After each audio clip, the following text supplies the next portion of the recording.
welcome to today's show. I'm Jacqueline Stockwell, CEO and founder at Leadership Through Data. I inspire and motivate information leaders across the world. And I'm really, really excited today to have Claire Boyle with us on the podcast. So welcome, Claire. Can I ask you to introduce yourself and tell me a bit about you and some background? Yeah, absolutely. So I have been working in the archives, records management, information governance world for about 13 years now, which is absolutely terrifying because I swear it was just 2009. So I'm not entirely sure how this has happened, but here we are. So I've been doing a few different roles over the years, but basically I started in archives as a history undergraduate and found records management, information governance completely by accident along the way. And I've never left. I absolutely love it. I really enjoy coming into the chaos and being able to make some sort of order and sense out of it. So yeah, it speaks to my soul as an organised person.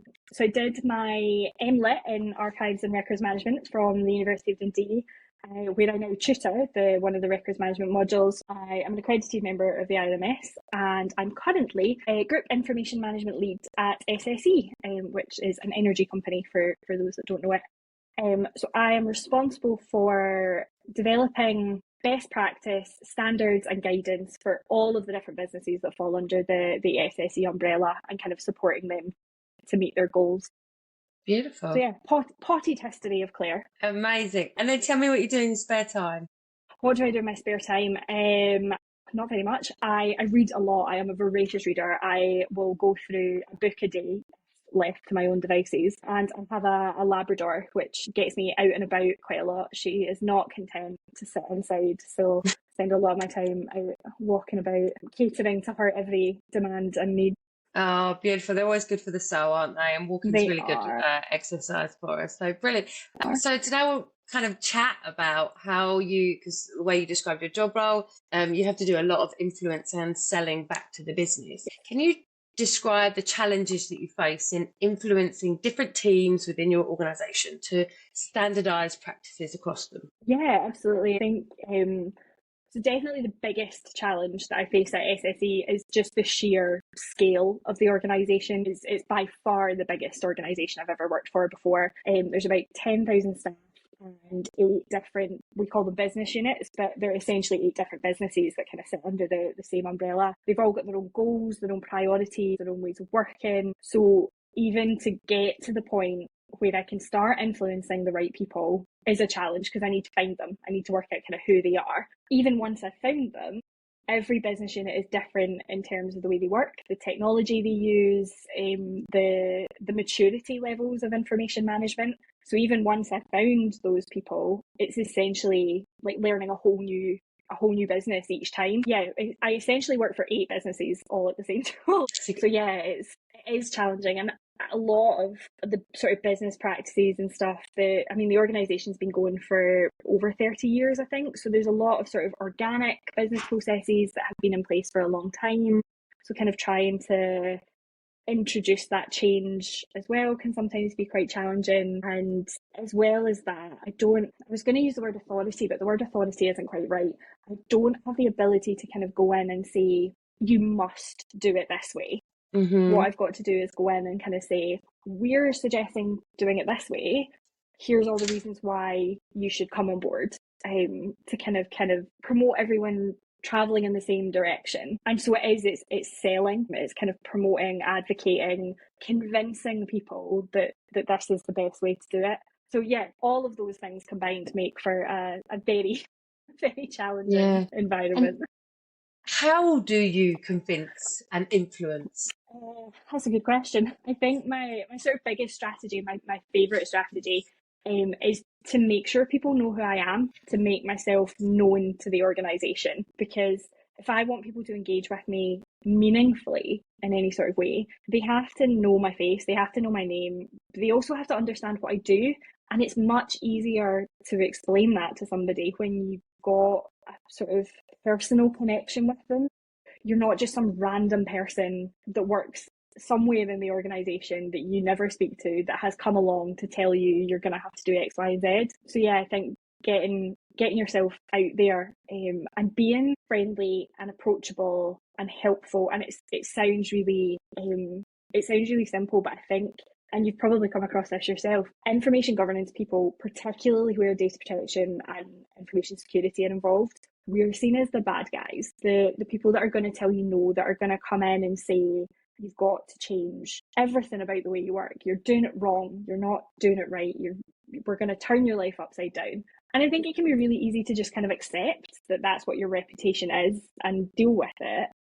But that's why I think being that sort of almost too friendly, that sort of come and talk to me, I'm here to help, I will bend over backwards to make your life easier, that sort of approach, it seems to work for me. I mean, people definitely don't like it when I come and tell them they have to do new things, but it's a lot less than it would be if I was just kind of not bothered about making those sort of personal connections, I think. Yeah, and it's the same as a sale. You have to be known, liked, trusted before somebody buys from you. And that's kind of the same concept that you're describing. They have to know you, they have to like you, then they have to trust you. So they trust you in the stuff that you're saying and giving them the guidance to be able to kind of take that extended further forward. And it's interesting because when you use the term sale or selling, because I've always used that, I've had some feedback that it's a more commercial term, but actually in terms of information management, it is, you're selling the benefits of the service back to the business, and you can use the same process techniques as any sales cycle to do that. So I think it's really nice that the way you've articulated that and just put it into a framework. Thank you. How do you find, so I want to talk about your professional development now. So what are the biggest obstacles for you encountering in finding time for your personal development? Definitely finding the time. Well, actually, no, it's not finding the time, it's making the time. The time is there. I have it. I'm just really bad at not using it. I'll block it out in my calendar. I'll put 2 hours in on a Friday and I'll say, this is what I'm going to do. And then Friday comes and I'm like, oh, well, I've got all these things that I need to finish from earlier in the week. So I'll move it to the afternoon, and then it gets moved to Monday, and then Tuesday and Wednesday. And before I know it, 4 weeks have gone by and I haven't watched that webinar that I said I was going to watch. So I think it's trying to stick with what I say I'm going to do. And also remembering, and this is what usually gets me to say, right, no, you've pushed it enough times, you're gonna put the time aside, is remembering that actually keeping up to date and keeping invested in my personal development, my skills, my knowledge, that's part of my job. Because if I don't keep up with what's going on, especially when it comes to technology, because I am not a technological person, my brain does not work that way. So I do have to make an effort to learn about whether it's the newest M365 development, whether it's an AI, whether it's a new supplier that's got something fancy, whatever it is. I need to make the effort, remembering that if I don't do that, then I'm not going to be as good at my job. I'm not a fan of that. I like to be good at what I do. There's a really good book called Atomic Habits that talks about you do something in like 2 minutes. Have you read it? I've read excerpts from it. I haven't read the whole thing, but the number of times it's been recommended to me is huge. Yeah, and it's the simple steps. So one of those steps is that you put the time in your calendar. The next thing is just to commit to it. And once you kind of get into that habit of committing to it, because I think it's great that you've got it in your calendar, but it's having that commitment to do that for yourself for the reasons you've just described. Because it does help you grow. It does make you a better person from all the professional development you can do, free, paid, all those things. And having that time invested in yourself is so important. So you can be kind of proactive rather than reactive, because a lot of us in information management can be more reactive, can't we, than proactive. I think part of it as well is getting your manager on board as well, and making sure that they're aware that it is part of your job, and to kind of give you that support and time to put things aside. So yeah, there's definitely an element of selling yourself to your manager as well. Yeah, and how I'm gonna tease in on that one, Claire. How do you do that? How do you sell yourself to your manager? So I am very lucky in that my manager and most, if not all, managers that I've had have been very supportive, and my manager at SSE is very keen on personal and professional development and kind of taking the time. So I don't really need to sell myself. If I had to, I'd put the focus on what's the organisation getting out of it. Like, if they're gonna invest in me, whether that's time, money, whatever, what are they going to get out of it, rather than what am I going to get out of it.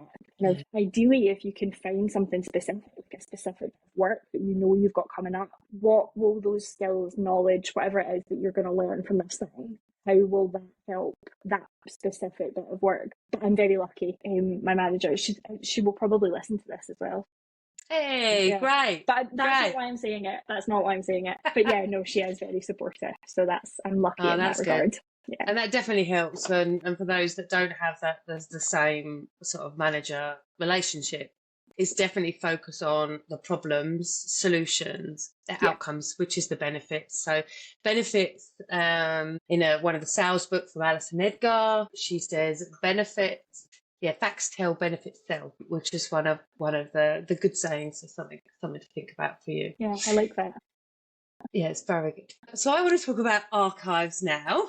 So can you elaborate on, for the people that are new to information management, if you could just explain in principle what an archive is, what records are, for anyone new listening. And then I want you to explain the disconnect between the two, in your professional opinion. Yes, 100%. I love talking about archives and records management as a peer.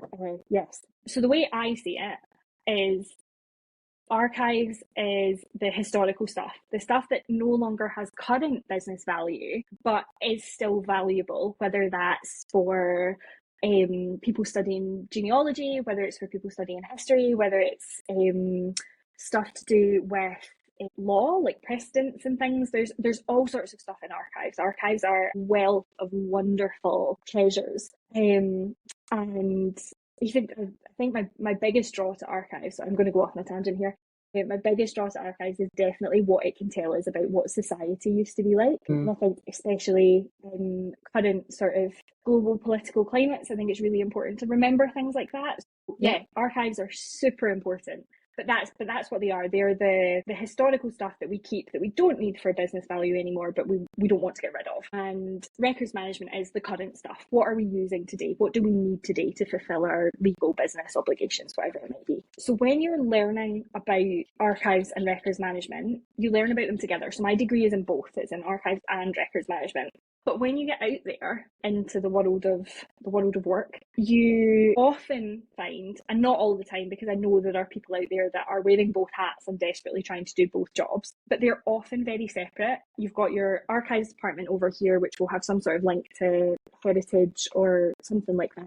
And then you've got business sort of records management over here that's very much linked to the business side of things. And that baffles me. In the 13 years I've been doing this, I've not worked for a single organisation where the two have been together and, quite honest, probably don't speak to each other at all, if regularly. And I just don't understand that, because one of our roles as information managers is to make sure that information is available to those that need it when they need it.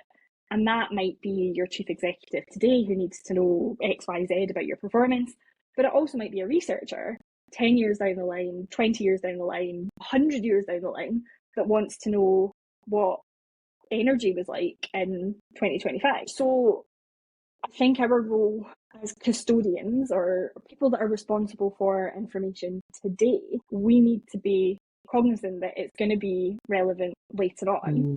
And so we've got to work together. It makes sense to work with the people that are going to be looking after them when they no longer have business value. Because if we can make sure that they've got what they need now, then it makes their life easier. It makes sure that they get what they need. Things are being taken care of. So yeah, to separate them and to have an organisation where you've got an archivist, because I know not everyone does, but you've got an archivist and you've got a records manager and they don't talk to each other. It just doesn't make sense to me. I just don't understand it. So yeah, I'm a huge proponent of working with your archivist if you have one. I think it's that you can kind of simply relate that to records and IT as well, can't you? So there's some disconnect between IT and information management as well. And but we need each other. So 100%. So to kind of bring them all together. If you're a silo records manager, make sure you reach out to your archives team as well, get to know them. So thank you. So how do you ensure that important records are preserved and transferred to archives? Yes, so again, talk to your archivist. I think one of the big things that I think that they should be involved in, if you're not already speaking to them, if you're not already collaborating with them, caveat if you have one, obviously not everyone does, but get them involved in retention scheduling, because fundamentally that's what your retention schedule is. It's setting out what records you have and how long you need to keep them for and when you get rid of them. But getting rid of them doesn't necessarily just mean putting them in the bin. It could mean transferring them to permanent preservation for whatever reason. So it makes sense to work together on that, because they can tell you what they need, what's their collection policy, what are they interested in gathering, what do they want to have a picture of, and then you can set it out. I think especially now that everything's digital, you can do that before records even come into being, before they're even created. If you're developing or updating or reviewing any sort of records management system, again, get them involved, because you're going to have to transfer out of that system into an archive at some point. Whether it's paper or digital, it doesn't matter. You're going to have to give it to them. So again, get them involved, because they can tell you what they need. They can tell you what software they use, what digital archiving or paper, doesn't need to be digital, but they can tell you what their requirements are. So you can make sure that it's not a case of getting to the end of a record's life and being, oh, well, we really need this stuff, but where does it go? Who do we give it to? How do we get it there? So yeah, it really is that collaboration, I think. And it goes the same way as well. If you're an archivist, go and speak to your records manager, go and find your information governance person, and join those dots and make those connections. And if you are in information governance and you don't have an archive and you don't have an archivist, advocate for one. Go get one. Go convince people that you need one. With the study techniques that she told you earlier, or a couple of the books. So that's brilliant. So all of that is, there's a lot there. Us within our roles, there's a lot of change, isn't there, with some of the, moving parts that you described. How do you manage change, and what can you recommend to people listening how they can manage change? I manage change quite differently now to how I used to. I was involved a few years ago now in a migration from file shares to SharePoint, and my attitude to that change was very rigid. It was very, well, no, this is the change we're making and this is why we're making it, so deal with it, essentially. And that did not work. Surprise, surprise. People were not best pleased. I remember having we'd done the pilot, and we had our first sit down with the people that had been involved in the pilot to get feedback, and it was the worst 45 minutes of my career. It was horrible. I felt like I was being personally attacked. And I wasn't. It was very much the fact that we'd kind of gone in and just gone, this is what you're doing. And of course we got the pushback and stuff, but that experience taught me so much about change. What the change is significantly less important than the fact that there is change, if that makes sense. So it could be something really tiny, like you're already using SharePoint. We now want you to add one piece of metadata every time you save a document. To us, as information governance people, that's tiny. But to the person that you're telling to do that, that could be completely turning how they work upside down. And I think you've got to remember that. You've got to keep in mind that it might seem small to you, but it could be huge to someone else. So be flexible, tailor your approach. One size does not fit all. You can't just kind of storm in and say, this is the way it's going to be. You've got to work as a team. It's got to be a collaboration with your staff. Yeah. And I'm a huge fan now of the phrase, do it with them, not to them. Because I used to be a do it to them, and now I'm a do it with them. So yeah, that would be my sort of advice. Be flexible. Fabulous. Don't put your foot down. It's not going to work. Fabulous. And I would always say change management is a people process. Yeah. It's a people-based process. And it's about effectively managing the people through that process. Yeah. And there's some really good books. I don't know if you've heard of it, Edward de Bono, The Six Thinking Hats. It's kind of a way that you can shorten meetings. So you can have change management, change meetings, and shorten them by having different perspectives of thinking, because everyone thinks differently. That is in my book, Claire. There's a section on that in my book as well. I haven't quite got there yet. You're all good. Yeah, it's a good read so far. I haven't finished it yet, but yeah, if you're listening and you don't have it already, go and get it, because I can tell now that it is going to become a staple beside my desk. Nice. Love it. It's called Blooming Good Information Management, and I'll make sure the link's in the head notes. Thank you so much, Claire. It's been amazing for your time today. It's been sensational, and thank you very, very much. No, thank you for having me. It's been a pleasure, an absolute pleasure. Thank you for listening to the Journals of the Information Entrepreneur with me, Jacqueline Stockwell. I hope you found this episode inspiring and helpful and have some takeaway tips that can be useful to you. If you liked this episode, please like, review and share it with your friends. Your support helps us reach more information leaders to stay inspired and listen to great content. Want to test out your strengths and weaknesses and measure it against our Empower framework? Please complete the scorecard. It's a great way to improve and evaluate your skills. You can find the scorecard at the end of the description of this podcast. Stay tuned for a new podcast every Thursday, and remember to be bold, be brave and be beautiful.